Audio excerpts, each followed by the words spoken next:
Bruce Lee versus Chuck Norris, le duel ultime, autrefois célèbre, le silence avant la tempête. Au cœur du silence oppressant d'un bâtiment abandonné, deux légendes des arts martiaux se retrouvent enfin face à face.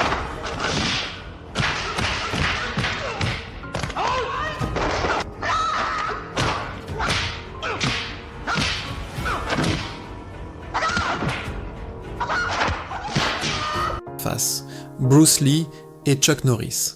Ils ne sont pas venus les mains vides, armés seulement de courage. Non, ils ont apporté avec eux des techniques mortelles forgées par des années d'entraînement impitoyables et de combats acharnés.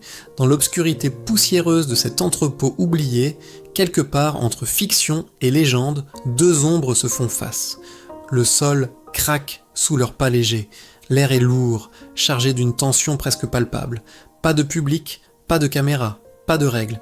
Juste deux hommes, deux philosophies, deux systèmes de combat poussés à leur paroxysme. Bruce Lee, petit, nerveux, électrique. Ses yeux noirs brillent comme des lames. Chaque muscle de son corps est tendu comme un arc prêt à décocher une flèche. Il ne bouge pas, il attend, il sent. Chuck Norris, plus grand, plus massif, ancré comme un chêne. Son regard est calme, presque méditatif. Mais derrière cette sérénité se cache une puissance contenue, une force brute prête à exploser. Il ne parle pas, il observe, il calcule, il respire. Entre eux, un espace vide de 3 mètres, un cercle imaginaire, un ring sans corde, un duel sans arbitre. Et puis le silence se brise. L'affrontement légendaire. L'atmosphère de l'édifice change instantanément lorsque Bruce Lee porte la première attaque. Un coup de pied fulgurant chargé de puissance explosive. Bruce avance d'un pas, un seul, rapide, précis. Son pied droit fuse comme un éclair. Un sidekick droit vers les côtes de Norris. L'impact fait vibrer l'air. Chuck Norris riposte sans attendre, décochant l'un de ses coups de pied surpuissants, signature d'une carrière bâtie sur la force brute et la précision chirurgicale. Norris bloque avec son avant-bras, le choc le fait reculer d'un demi-pas. Il contre immédiatement, un roundhouse kick circulaire, puissant, visant la tête. Lee baisse la tête, passe sous le coup et riposte avec une série de points fulgurants.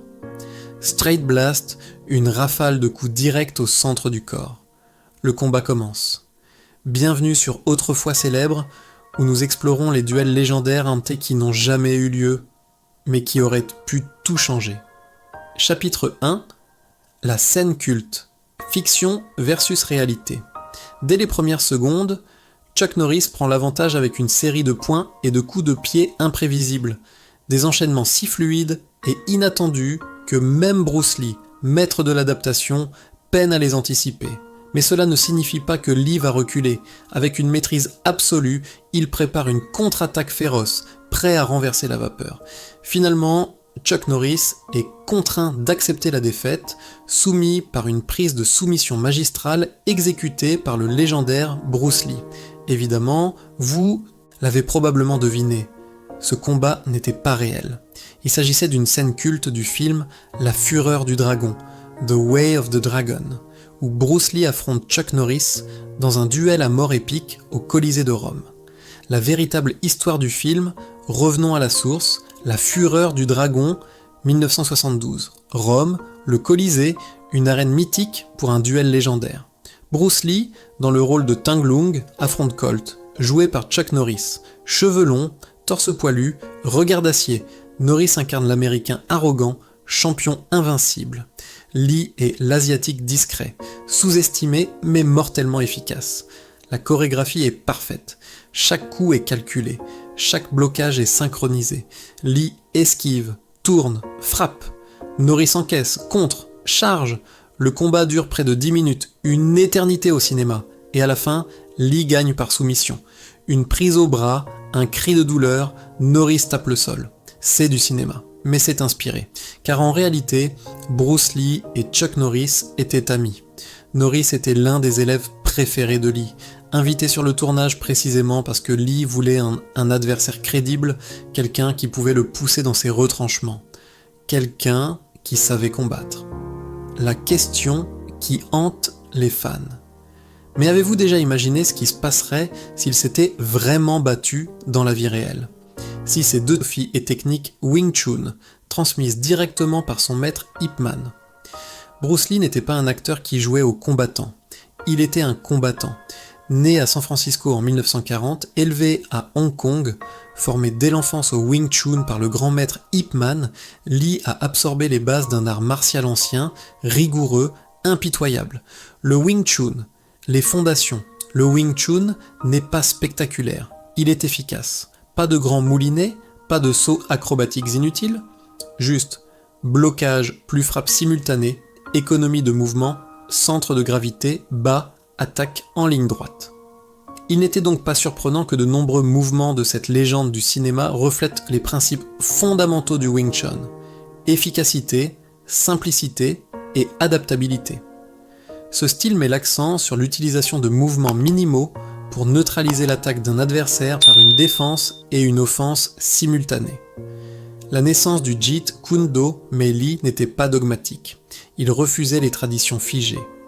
Absorbe ce qui est utile, rejette ce qui ne l'est pas, disait-il. C'est ainsi qu'est né le Jeet Kune Do, la voie du point qui intercepte. Ce n'était pas un style, c'était une philosophie.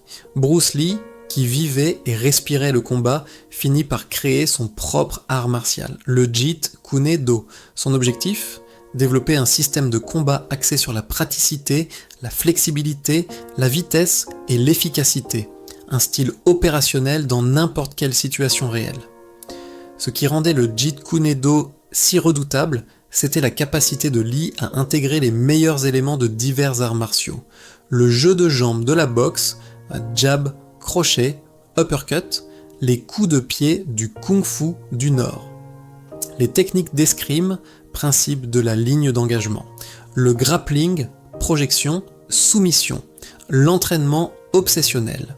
Lee s'entraînait comme un possédé, 5 heures par jour. Musculation, isométrie, sparring réel, il frappait des sacs de 105 kg comme s'ils étaient des plumes. Il courait 8 km avec des poids aux chevilles. Il lisait des livres de stratégie militaire, de philosophie taoïste, de psychologie du combat vitesse. Il frappait à une vitesse mesurée à 0,5 secondes pour un coup de poing. Puissance, il pouvait envoyer un homme de 80 kg à 1 mètre avec un one-inch punch. Adaptabilité, il intégrait tout ce qui fonctionnait, créant un système dynamique et puissant. Il n'y avait pas de place pour l'ego, seulement pour la vérité. Chapitre 3, Chuck Norris, le champion incontesté. Mais fans de Bruce Lee, ne vous emballez pas trop vite. La vérité, c'est que Chuck Norris n'était pas un adversaire facile. Son expérience réelle du combat le rendait parfaitement capable de rivaliser avec une légende comme Lee. Chuck Norris est né en 1940 en Oklahoma. Fils de militaire, timide, complexé par sa maigreur, il découvre les arts martiaux dans l'US Air Force. Stationné en Corée, il apprend le Tang Soo Do, un art coréen dur basé sur les coups de pied et les formes rigides. Le parcours d'un champion. Vous devez savoir que ce combattant originaire de l'Oklahoma a maîtrisé plusieurs formes d'arts martiaux. Karaté, judo, jiu-jitsu, taekwondo.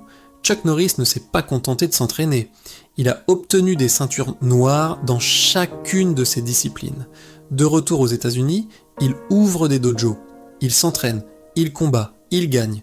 Son palmarès impressionnant, 1966, champion du monde professionnel de karaté, catégorie poids moyen, 1967, grand champion toute catégorie, 1968, il bat 7 adversaires en une soirée, dont Joe Louis, légende vivante, record, 100 3 victoires, 10 défaites, dont 5 par décision controversée.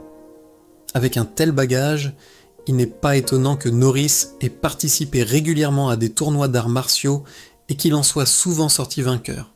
Son palmarès prouve que ses compétences de combattant étaient bel et bien réelles. L'innovateur Martial Norris n'était pas seulement fort, il était stratégique. Il étudiait ses adversaires, analysait leurs faiblesses, frappait là où ça faisait mal. Ce qui est encore plus impressionnant, c'est qu'il a créé son propre art martial, l'American Tang Soo Do. Ce style a été développé en fusionnant plusieurs disciplines, dont le Muduk Kwan, le Tang Soo Do, le judo et le karaté. Et ce n'était pas tout. Norris a également conçu un autre système, le Chuck Norris System, anciennement connu sous le nom de Chan Kuk Do. Il l'a construit en s'inspirant de divers arts martiaux qu'il avait étudiés, coups de pied circulaires du taekwondo, projection du judo, soumission du jiu-jitsu brésilien, frappe puissante du karaté Norris, était un tank, grand, lourd, endurant. Ses coups de pied pouvaient briser des planches de bois épaisses, ses poings étaient comme des marteaux. Chapitre 4. Le combat hypothétique, round par round. Alors maintenant, la question se pose. Qui est vraiment le plus grand, Lee ou Norris? Compte tenu de leur parcours en arts martiaux et de leur expérience, il est probable que Bruce Lee l'emporterait. Mais si vous êtes du côté de Norris, ne protestez pas tout de suite. Il y a des arguments solides derrière cette conclusion. Imaginons le duel. Pas de règles, pas de gants, pas de gong. Juste deux hommes dans un entrepôt vide. Round 1. La distance. Bruce Lee commence en mouvement. Il tourne autour de Norris, léger sur ses pieds, comme un boxeur. Il teste un jab rapide, Norris bloque. Un low kick, Norris lève la jambe. Lee change d'angle, frappe au corps. Norris encaisse, avance. Il lance un front kick puissant.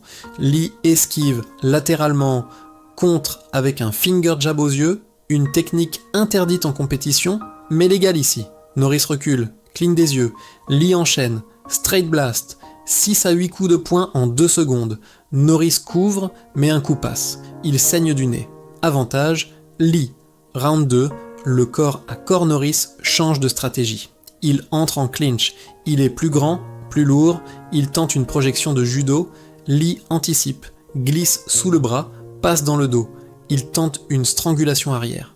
Norris résiste, tourne, frappe avec un coude. Lee lâche, recule. Norris charge, roundhouse, kick à la tête. Lee bloque avec les deux avant-bras. Le choc est violent. Il riposte avec un hook kick au foie. Norris plie. Lee suit avec un genou au corps. Avantage, Lee, mais Norris tient. Round 3. La fin, Norris est touché, mais pas fini. Il ralentit Lee. Low kick puissant, sa spécialité. Lee boite légèrement. Norris voit l'ouverture. Il feinte un coup de poing, lance un spinning back kick. Lee esquive, mais trop tard. Le talon de Norris touche la tête. Lee vacille. Norris charge pour finir. Mais Lee, sonné, réagit par instinct. Il baisse son centre de gravité, attrape la jambe de Norris, le déséquilibre. Norris tombe. Lee passe en mount. Il verrouille un armbar. Norris résiste. Ses muscles tremblent. Il tape. Soumission. Victoire de Bruce Lee. Chapitre 5. L'épreuve réelle. Sparring Wing, Chun versus Karaté. Mais la théorie ne suffit pas. Regardons les faits réels. Dans un combat réel, le Wing Chun ne domine pas toujours le karaté. Prenons plusieurs affrontements documentés. Combat 1. Wing Chun versus Karaté, tournoi amateur 2018. Un pratiquant de Wing Chun, rapide, nerveux, affronte un karatéka Shotokan. Le Wing Chun domine en close range avec des chaînes de coups de poing, mais le karatéka garde la distance, utilise des coups de pied longs. Un Mawashi Geri touche la tête. Résultat, KO, victoire karaté. Par exemple, un pratiquant de Wing Chun affronte un karatéka. Les deux mettent en avant leurs compétences uniques et échangent des frappes dans un duel frontal. Et après un échange intense de techniques, la surprise, c'est le karatéka qui remporte la victoire. Combat 2, Wing Chun, maître versus karaté. Sensei, sparring privé 2021. C'est une toute autre histoire dans ce prochain extrait. Ici, un pratiquant de Wing Chun entre en sparring avec un karatéka. Échange technique. Le Wing Chun avance en ligne droite, bloque et frappe. Le karatéka recule, contre avec un Gyakuzuki. Le Wing Chun esquive, contre avec un Bilji, doigt dans les yeux. Pendant le combat, leurs attaques et défenses laissent tout le monde bouche bée. Mais au milieu du duel, le pratiquant de Wing Chun parvient à porter un coup qui blesse sérieusement le karatéka. Le sensei est blessé à l'œil. Résultat, arrêt du combat. Combat 3, Wing Chun vs Karaté Full Contact 2023. Un moment choquant survient lors de cette session d'entraînement. Un sensei de karaté affronte un maître de Wing Chun et dans ce combat, quelque chose de totalement inattendu se produit, prenant tout le monde au dépourvu. Le karatéka domine en puissance. Le Wing Chun tente des entrées rapides, mais des low kicks répétés ralentissent ses déplacements. Les deux combattants, déterminés à défendre l'honneur de leur école respective, laissent les émotions monter. Les choses dégénèrent au point que l'arbitre n'a d'autre choix que d'arrêter le combat. Après 2 minutes, le pratiquant de Wing Chun abandonne. Résultat, victoire karaté. Combat 4, la session d'entraînement intense. Ensuite, une autre session de sparring réunit un pratiquant de Wing Chun et un karatéka. Les deux montrent une force incroyable et démontrent une maîtrise totale de leur art martial respectif. Mais après quelques minutes, le pratiquant de Wing Chun met soudainement fin au combat. Un signe clair qu'il concède la défaite. Conclusion sur les combats réels. Constat, le Wing Chun excelle en close range, mais perd souvent contre la portée et la puissance du karaté en full contact. Chapitre 6, le verdict final. Pourquoi Bruce Lee l'emporterait ? Pourquoi pencher pour Lee ? Parce que sa vitesse légendaire, combinée à la philosophie du Jeet Kune Do, qui vise une efficacité maximale pour neutraliser l'adversaire le plus rapidement possible, lui donne un avantage crucial dès les premières secondes. Dans un combat sans règles, la capacité de Lee à frapper au-delà des limites des sports traditionnels pourrait faire toute la différence. Bruce Lee aurait probablement gagné, pas parce qu'il était plus fort, mais parce qu'il était plus complet. Avantage de Lee, vitesse, temps de réaction inférieur à 0,1 seconde, puissance dans un combat court, frappe dévastatrice en quelques secondes, adaptabilité, système flexible versus spécialisation Jeet Kune Do, philosophie évolutive versus système figé, expérience réelle, démonstration, sparring privé, défi de rue, combat sans règles, versus compétition sportive. Avantage de Norris, puissance brute, coup de pied destructeur, endurance, habitué au combat long, expérience en compétition, 183 victoires officielles, taille et poids, avantage physique significatif, le témoignage de Chuck Norris, Lee en gagne 7 ou 8. Épilogue, l'héritage, Bruce Lee est mort en 1973, à 32 ans. Chuck Norris a continué jusqu'à 80 ans, mais le duel vit encore, dans les dojos, dans les forums, dans les rêves des fans. Ce n'était pas un combat de film, c'était un combat d'idées, simplicité versus puissance, vitesse versus endurance, philosophie versus palmarès, et au bout du compte, il n'y a pas de vainqueur absolu. Il y a seulement 2 légendes qui ont changé le monde à jamais. Bruce Lee nous a appris que le combat n'est pas une question de force brute, mais d'intelligence, d'adaptation et de timing parfait. Chuck Norris nous a montré que la discipline, le travail acharné et l'expérience en compétition forgeant des champions durables. Ensemble, ils représentent 2 faces d'une même vérité. L'excellence martiale peut prendre de nombreuses formes, et parfois, les plus grands combats ne sont pas ceux qui ont lieu sur un ring, mais ceux qui se déroulent dans notre imagination, alimentés par le respect mutuel entre 2 guerriers légendaires. Alors, que pensez-vous de ce duel hypothétique ? Qui aurait gagné selon vous ? Bruce Lee avec sa vitesse fulgurante et son Jeet Kune Do adaptatif, ou Chuck Norris avec sa puissance brute et son expérience en compétition ? La beauté de cette question, c'est qu'elle n'a pas de réponse définitive. Elle nous permet simplement d'explorer ce qui fait un grand combattant et de célébrer 2 légendes qui ont chacune à leur manière révolutionné les arts martiaux. Faites-nous savoir vos réflexions dans les commentaires. Si cette analyse vous a captivé, n'oubliez pas de vous abonner à Autrefois Célèbre pour plus d'histoires fascinantes sur les duels légendaires et les figures qui ont façonné l'histoire des arts martiaux. Appuyez sur la cloche pour ne rien manquer de nos prochaines vidéos. À la prochaine, et que l'esprit du guerrier soit avec vous. Autrefois Célèbre, où les légendes s'affrontent dans l'arène de l'imagination.